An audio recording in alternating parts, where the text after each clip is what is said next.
Hey, may I help you? Yeah, this is kind of neat. What is it? Oh, it's from New Guinea. It's a ceremonial spirit box. Wow, that's cool. What do you do with it? You put your weed in there.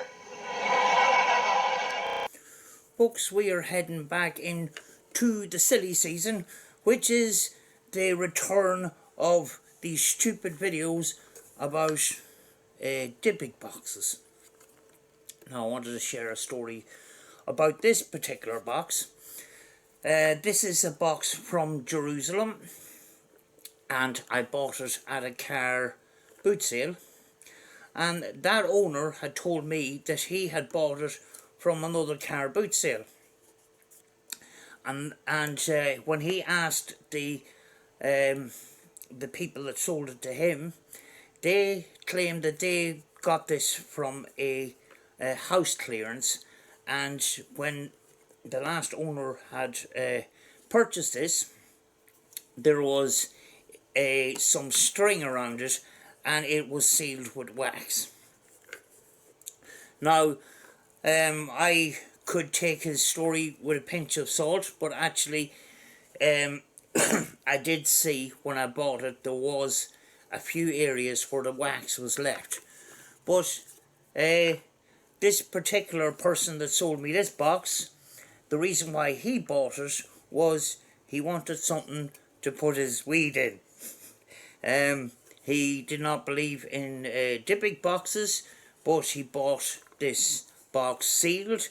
When he got home, he removed the seals, took out a photograph, a bundle of hair, and a few other items, and he nicely cleaned up the box, and then he could put his weed in it. And I'm going to open the box. I'm still alive, and I got some jelly babies in here. Now, the reason why I'm doing this video is because a lot of people believe everything that they are told. Haunted jelly babies. The truth of the matter is,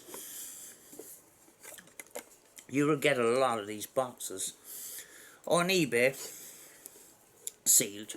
Some of these boxes are brand new, with brand new fixtures and fittings on it, and when you open the box you will find new hinges and locks. Now this one is an antique, so you can see that there was an old lock on this. This box was actually locked. The guy that bought it had no key, so he had to prise this box open. But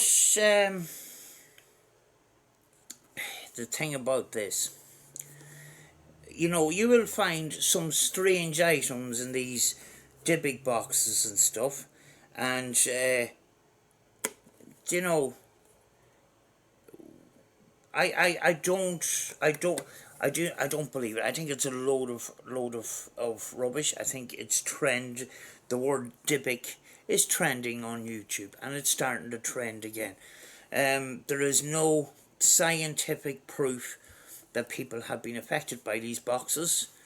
In fact, I find it very, very skeptical of the real original Dybbuk box, which is in the Zach Bacon's museum. Last Halloween there was an episode with Zach Bacon's and the team going into his haunted museum, and there was a couple of slip-ups in regard to that particular Dybbuk box. But I think it is all based around trending on YouTube. I don't think there's anything paranormal about it. If there's anything paranormal about this particular box, it is an old box, actually from Jerusalem, and there's a bit of history with it. But the problem I have is, how do you lock a spirit into a box and seal it with wax?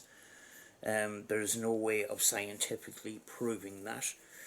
In fact, I have some items in the hallway behind glass, and a lot of people think that, you know, we're going to keep the spirit behind the glass. I find that very, very difficult to believe as well. So I just wanted to put my couple of pence worth in about Dybbuk boxes. This box is an absolutely lovely box. The reason why the last owner sold it to me is because he used to put his weed in here, and he gave up smoking weed, and he decided to sell the box. And actually, I can believe it, because when I opened it up, there was a bit of a smell and that. But I actually put my crystals in here. So yeah, there's no sign. I would be very, very skeptical about anything around Dybbuk boxes. There is loads of them on eBay, and a lot of them are new. What people do is they get a box, to put a couple of old items in there, they seal it with wax, and then they rub some dust. And actually, some of them don't even bother doing that. So when you get the box, it's fresh wax. If a person claims that they have locked a spirit into one of these boxes, where is the proof? There's no way of proving this. I've seen episodes on Dybbuk boxes, and you know, they're there and they open the box, and then you know, they go home and then they say, you know, guys, after I opened that box, this happened and that happened.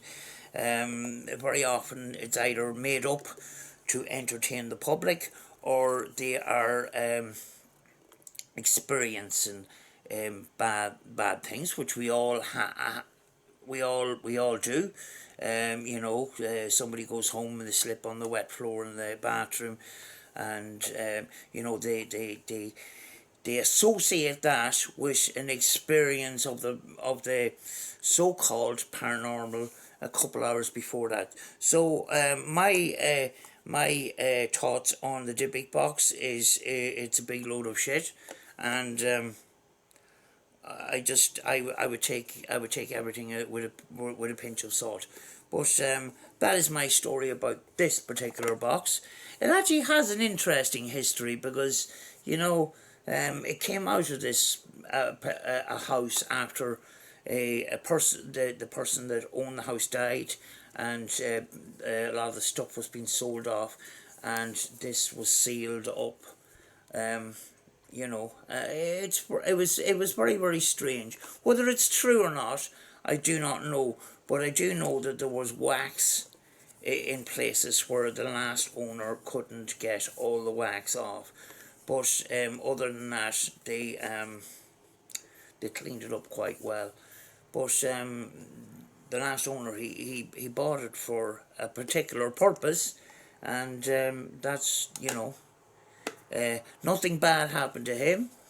Nothing bad happened to me. If there's anything attached to this box, there possibly could be. It's an antique box with some history to it, possibly.